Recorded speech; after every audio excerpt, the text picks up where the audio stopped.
Você já viu notícias recentes que mostram uma maior aprovação de agrotóxicos em 2021? Sabe o que eles são? Qual a diferença entre agrotóxico e defensivo agrícola? Será que eles fazem tão mal assim? O agro é tão tech? Meu nome é Aline e esse é mais um vídeo da Sala 5.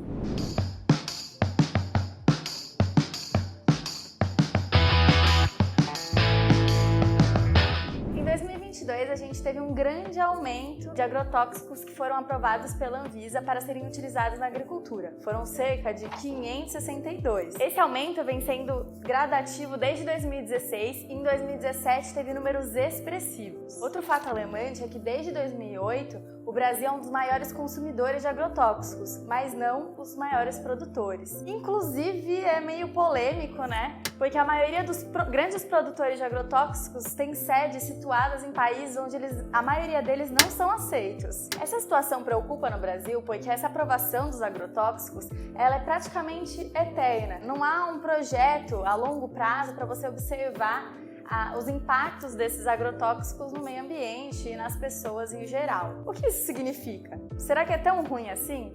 Primeiro, vamos entender o que são então esses agrotóxicos.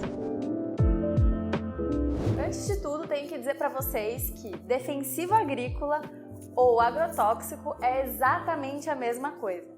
A única diferença é que a primeira expressão faz com que o termo tóxico desapareça da nossa palavra, pra gente achar que eles não fazem tão mal assim ou não são tão maléficos quanto o nome agrotóxico pode sugerir. Segundo uma definição do INCA, o Instituto Nacional do Câncer, os agrotóxicos são substâncias sintéticas que são capazes de matar larvas, insetos, enfim, qualquer tipo de praga, né, que possa ou causar doenças ou também que afetem o crescimento, por exemplo, numa lavoura. Então nós podemos aplicar os agrotóxicos tanto no meio urbano quanto no meio agrícola. Ou seja, os agrotóxicos nada mais são do que venenos, mas focados em determinado tipo de praga, né? Seja um inseto, seja um animal, enfim. Isso faz com que aumente a produção, por exemplo, né? E a lucratividade também de fazendas, né? De grandes produções agrícolas, já que não há tanto desperdício, né? Por conta dessas pragas que poderiam devorar a plantação inteira. E aí você pode estar pensando, poxa, Aline, então isso é o melhor dos mundos, não é?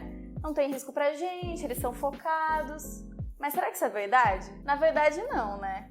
Pensa comigo. Quando a gente, por exemplo, vai utilizar um veneno de rato, certo? Para matar o rato que está empechando a sua casa, por exemplo. Ele mata só o rato? Talvez você tenha ouvido, né, notícias esquisitas ou até visto em filmes que as pessoas utilizam justamente o veneno de rato em pequenas quantidades para matar as pessoas. Então, ele pode sim fazer mal pro rato, mas também pode fazer mal pra gente. Inclusive, segundo a Organização Internacional do Trabalho, a OIT, cerca de 70 mil intoxicações agudas ou crônicas que levam a óbito são geradas todos os anos em países em desenvolvimento. Isso que ainda há outros 7 milhões de casos de doenças agudas ou crônicas não fatais causadas pelos agrotóxicos. Mas será que eles realmente afetam as pessoas? Será que tem diferença? Tem sim. Inclusive os trabalhadores do campo, eles são os mais atingidos por trabalharem diretamente com a aplicação desses agrotóxicos. Inclusive, o Ministério da Agricultura, ele faz uma cartilha justamente para alertar esses trabalhadores de como fazer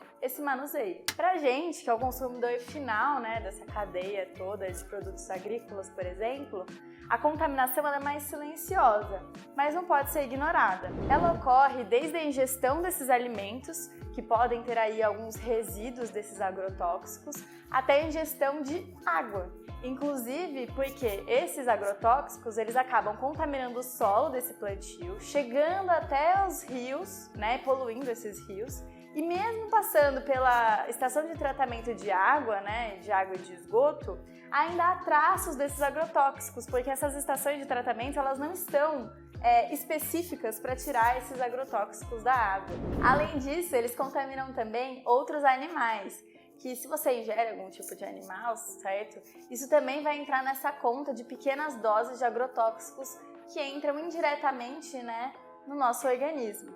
E ao longo do tempo, essa dose pode se acumular no nosso corpo e gerar, né, causar essas doenças. Segundo a OIT, agentes contidos nos agrotóxicos podem causar disfunções hormonais e metabólicas em crianças, em adolescentes e mulheres grávidas, por exemplo, principalmente. Esses efeitos contra a saúde, eles são decorrentes principalmente do uso crônico ou prolongado dessas substâncias. Mas Aline, é tudo igual?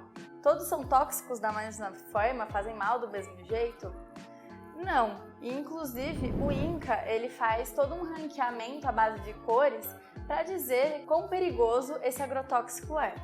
Vai desde o tom de vermelho para extremamente perigosos, extremamente danosos, passando pelo amarelo, que é moderadamente tóxico, pelo azul, pouco tóxico, e até chegar no verde, onde não tem uma classificação específica. A gente ainda pode ver os danos causados em diversas partes do nosso corpo, tanto na pele, quanto se a gente ingerir, e isso é super importante, porque principalmente para quem vai mexer com isso direto na lavoura, com esses defensivos agrícolas, isso é super importante, principalmente para quem está diretamente trabalhando na lavoura, para saber como aplicar e onde aplicar. Mas poxa, Aline, não tem nenhuma alternativa, nenhuma opção, nada que a gente possa fazer de diferente?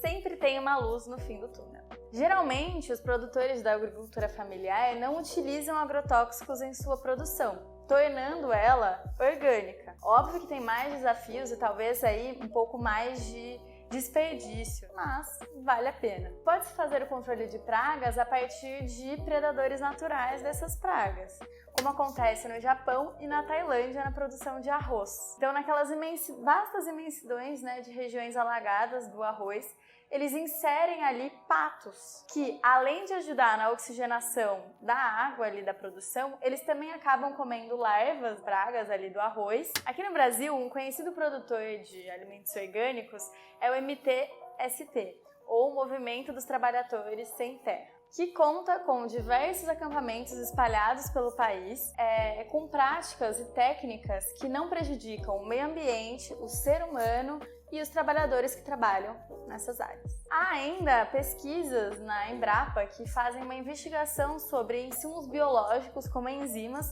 que consigam então atacar essas pragas sem a utilização dos agrotóxicos. Infelizmente, mesmo a gente tendo diversas opções diferentes do que fazer no plantio, ainda há uma pressão muito grande para o uso de agrotóxicos ou defensivos agrícolas nas produções ao redor do país, priorizando muito mais o lucro do que a saúde das pessoas e o meio ambiente no geral. Por isso, é muito importante a gente pressionar para que hajam políticas públicas que limitem o uso desses agrotóxicos, e que financiem, que incentivem programas como pesquisas da Embrapa, que buscam alternativas e outros lugares que façam produções de uma maneira distinta, Somos a Sala 5, continue falando sobre ciência.